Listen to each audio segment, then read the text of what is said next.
Good evening and welcome to Alumni Field here in Keene, New Hampshire for tonight's game between the Keene Swamp Bats and the visiting Danbury Westerners, matchup of the Western Division in the NECBL. I'm Mark Schwartz, joined as always alongside Mike Morchese. Before we get into tonight's game between Keene and Danbury, let's take a look back at last night, Mike, in a game against Holyoke.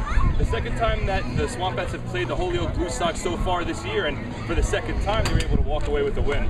They were able to get the bats going a little bit early in this game. It seemed like it was going to be a pitcher's duel to start, with 8 home runs in the game by both teams. A lot different than that first game, which was filled with a bunch of errors. This game was filled with a bunch of home runs. Yeah, well, 5 solo home runs for the Holyoke Blue Sox in last night's game.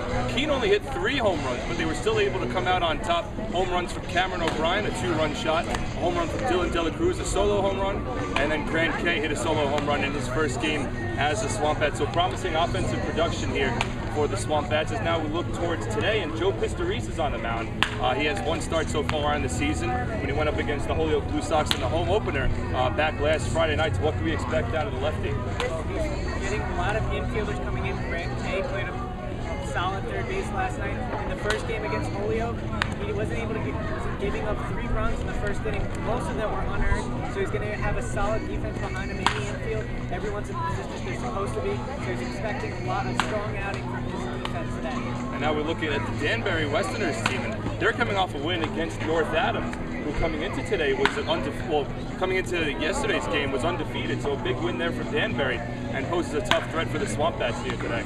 Big matchup in the Western Division. You play each team in your division at least 6 times, so it's always good to get a win against a team in your division. And it actually made the Swamp Bats, if they were to lose this game, it would tie Danbury with the Swamp Bats. But if the Swamp Bats were able to win and North Adams lose, you can look at first place for the Swamp Bats after this game. Now looking at tonight specifically, what is the key to the game for the Swamp Bats here? They need to get ahead early. Joe Pistorius was down 3-0 in that first game. They were able to have a Brett Barrett walk-off hit in the bottom of the ninth. The last game, but they need to get a lead before Pistorius get out of this first inning with scoreless and able to put some runs up in this game. The Swamp Bats have yet to be the first team to score in any of their games yet this year, but they still have a 3-1 record. They'll look to turn things around early in the game, get on top, and try to keep that lead and head into an off day, and then North Adams on Saturday. For Mike Morchese, I'm Mark Schwartz. We'll take a break. When we come back, we'll have first pitch all set up for you on the NECBL Broadcast Network.